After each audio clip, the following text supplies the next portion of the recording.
Every time someone walks past your front door, your doorbell may be watching.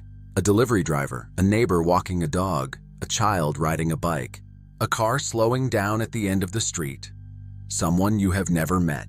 Smart doorbells were sold as simple security devices, a camera at the entrance, a notification on your phone, a way to see who is outside before opening the door.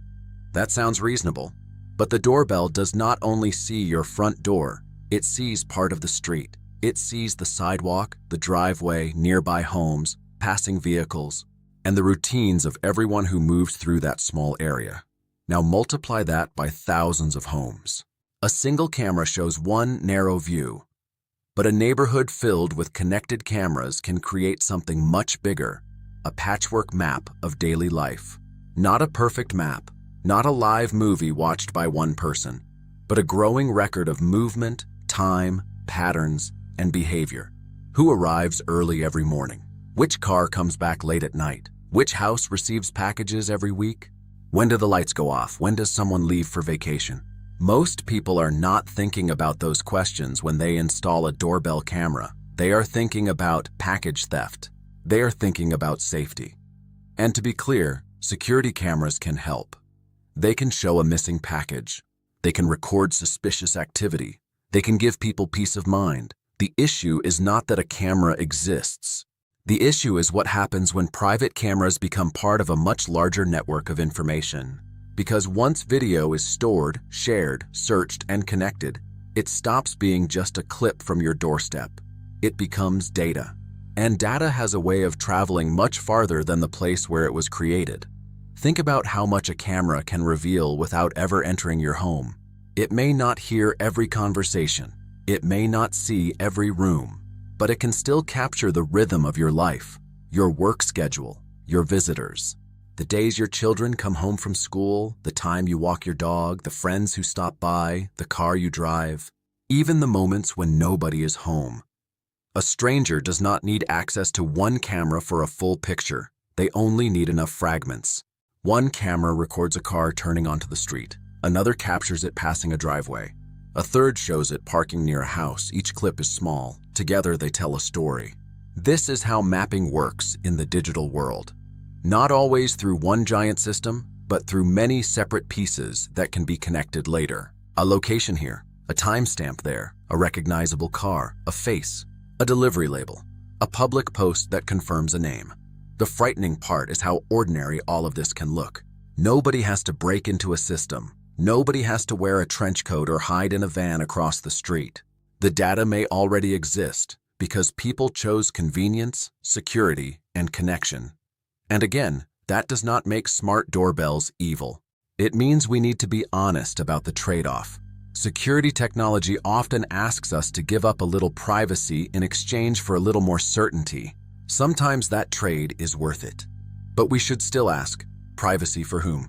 Your camera may protect your home, but it may also record people who never agreed to be part of your security system. Your neighbor, their guests, a person walking down a public sidewalk. The line between private protection and public surveillance becomes blurry very quickly. The word surveillance makes people imagine a government control room filled with giant screens.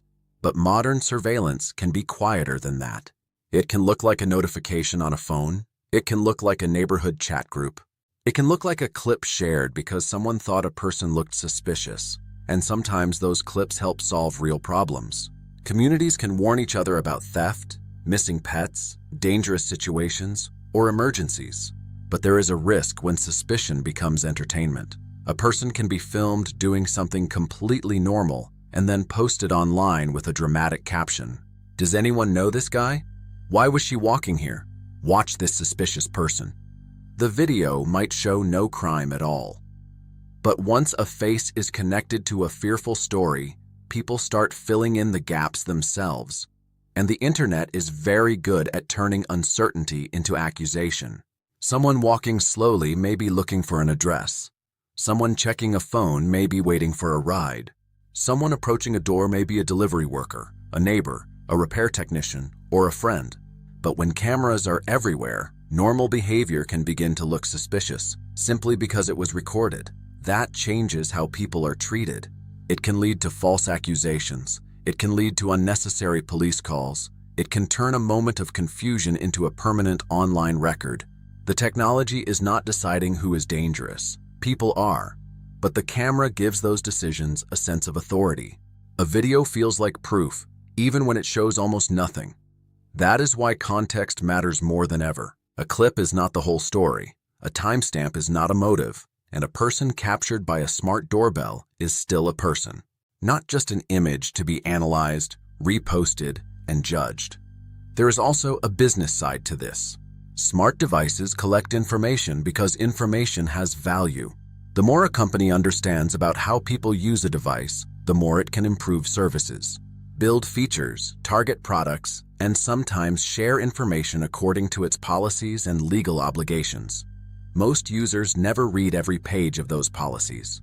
They click Agree, connect the device to Wi-Fi, and move on with their day. That is understandable.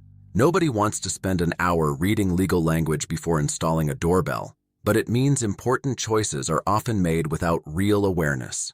How long are clips stored? Who can access them? Can they be shared? Can law enforcement request them? Can users voluntarily give them to authorities? What happens if the account is hacked? What happens when a home is sold, rented, or shared with other people? These questions are not paranoid. They are basic digital hygiene. A camera at your door is not just a camera anymore.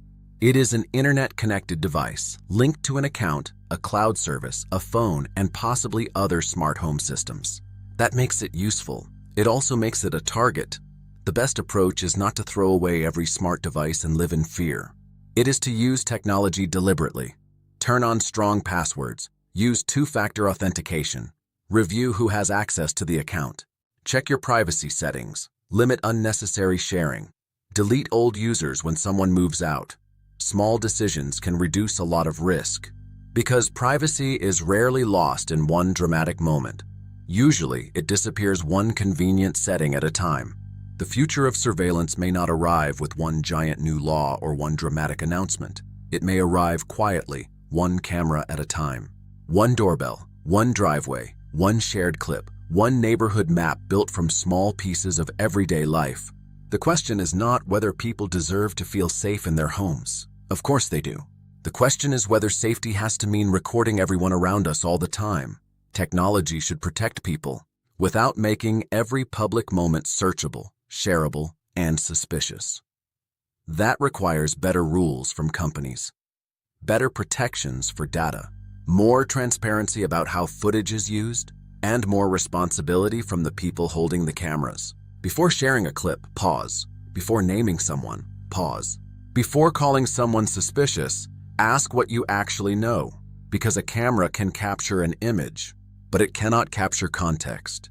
It cannot capture intent, and it cannot tell you the full story of the person standing outside the frame.